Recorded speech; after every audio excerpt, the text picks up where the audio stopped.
Lantas seperti apa detail kerugian serta bagaimana penanganan banjir di Sumatera? Rekan saya Rian Antono akan mengulasnya lebih dalam. Silakan Rian. Rian, bisa dijelaskan bagaimana detail penanganan dan apakah dengan anggaran yang masih terbilang minim ini cukup untuk merevitalisasi dampak dari bencana banjir di Sumatera? Baik, kita akan lihat Ellen seperti apa, karena memang informasi tadi sebelumnya disampaikan soal 4 miliar rupiah yang disampaikan untuk masing-masing kabupaten atau daerah ini menjadi sebuah kabar baik, karena kalau jika mengacu hanya pada pagu anggaran APBN ini untuk penanganan, ini terbilang memang suatu hal yang cukup miris sebetulnya, karena memang ini menjadi suatu hal yang perlu diantisipasi seharusnya oleh pemerintah. Kita akan langsung bahas saja, banjir berulang, dana penanganan masih kurang. Apa sebetulnya yang kurang? Kalau kita akan bahas terlebih dahulu, pemirsa, di awal-awal ini kita mengetahui bahwa memang banjir bandang kembali menerjang berbagai daerah dari Sumatera, tepatnya di utara, lalu juga Sumatera Barat, dan di wilayah-wilayah lainnya.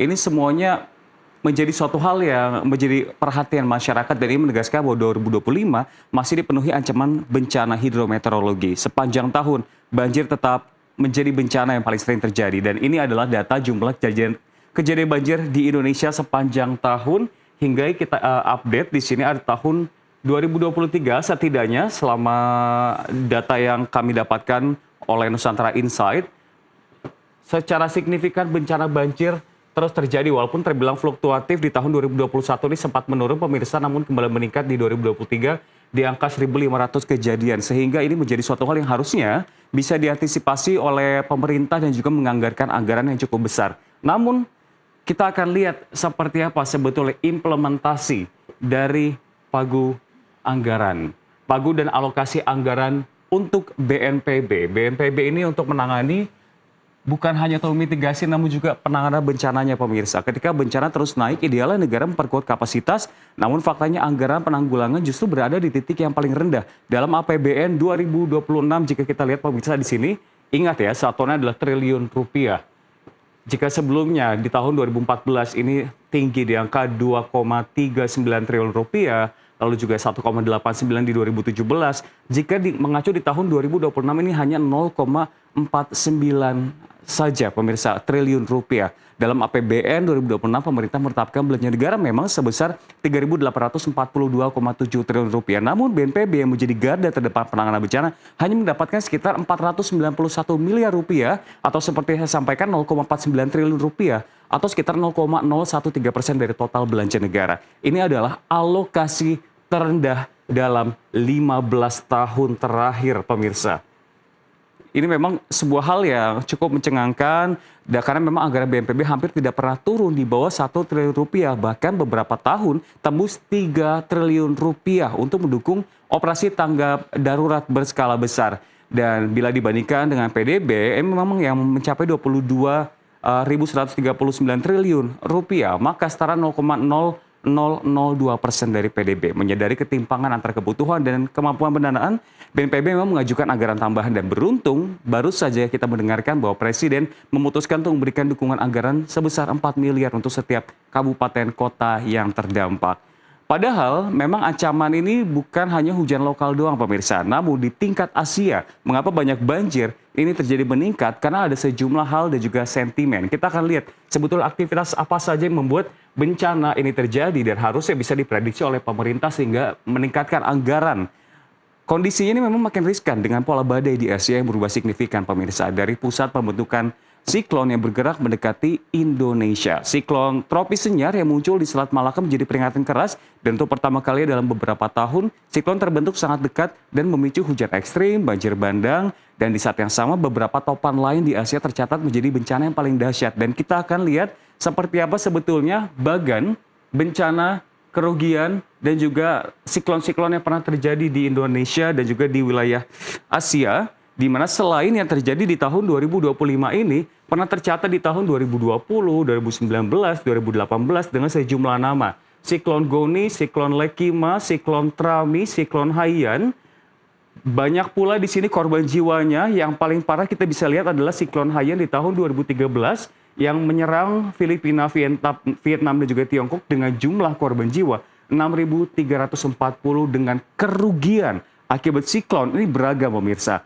Di 2020 kerugiannya 392 juta dolar Amerika Serikat, ada juga di 9,28 miliar dolar Amerika Serikat, 2,69 dolar Amerika Serikat, dengan jumlah yang memang sangat signifikan pemirsa. Dan jika kita tarik lebih jauh, banjir bukan hanya persoalan Asia, namun globalnya. Ini jauh lebih besar dampaknya pemirsa. Kita akan lihat setelah kita melihat siklon-siklon dan juga dampak ekonominya bagi sejumlah negara di Asia. Ternyata kerugian bencana alam ini bisa kita lihat pemirsa, jika skala Asia saja sudah berat, maka di tingkat global banjir menjadi bencana dengan dampak manusia terbesar di dunia. Dalam 30 tahun terakhir, dunia mencatat lebih dari 9.400 kejadian cuaca ekstrim. Ini mengacu terhadap Climate Risk Index 2025, di mana banjir muncul sebagai salah satu yang paling merusak dari sisi jumlah penduduk yang terdampak. Kita lihat di sini angka-angkanya pemirsa, data-datanya.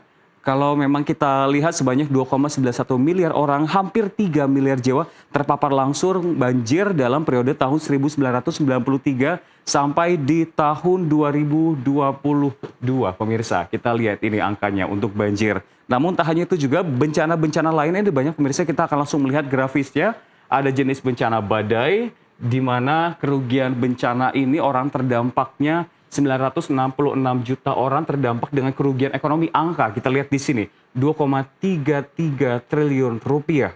Yang paling besar pertama, lalu yang paling besar kedua di sini jika kita lihat hitung-hitungannya adalah kekeringan juga berdampak, lalu juga banjir yang sebelumnya saya sampaikan di angka 1,33 triliun rupiah. Lalu juga ada heat wave atau cuaca panas akibat kita tahu efek rumah kaca dan lain-lain, global warming, semuanya ini sangat berdampak sehingga ada elaborasi khusus di mana bencana menjadikan kerugian ekonomi sehingga pemerintah pun juga bisa mengantisipasi yang harusnya pemirsa. Lantas, seperti yang kita ketahui pemirsa, ancaman meningkat di level nasional, regional hingga global ketika situasi memburuk tetapi anggaran justru mengecil, Indonesia perlu memperkuat mitigasi, pendanaan, sistem peringatan dini, serta kesiapan kebijakan untuk menghadapi risiko besar yang datang bertubi-tubi. Harusnya ini menjadi PR bagi pemerintah dan juga siapapun dalam melihat dari kacamata mereka untuk bisa memanusiakan para korban dari bencana yang ada. Demikian yang bisa saya kuliti, Ellen, dari pagu anggaran dan juga kebijakan dari Prabowo terbaru ini yang memberikan 4 miliar untuk masing-masing Ya, itu wilayah. yang menjadi perhatian khusus ya. Betul. Bahwa memang untuk pagu anggaran dalam mitigasi dan juga penanganan bencana ini menjadi yang terendah dalam beberapa tahun terakhir. Mungkin akan menjadi suatu hal yang akan dipertimbangkan dan juga penyesuaian yang akan dilakukan pemerintah melihat bencana yang sudah terjadi, dampak yang begitu serius di 3 provinsi Sumatera. Betul. Terima kasih Rian Antonus sudah Sama-sama. memaparkannya secara lengkap untuk pemirsa di rumah.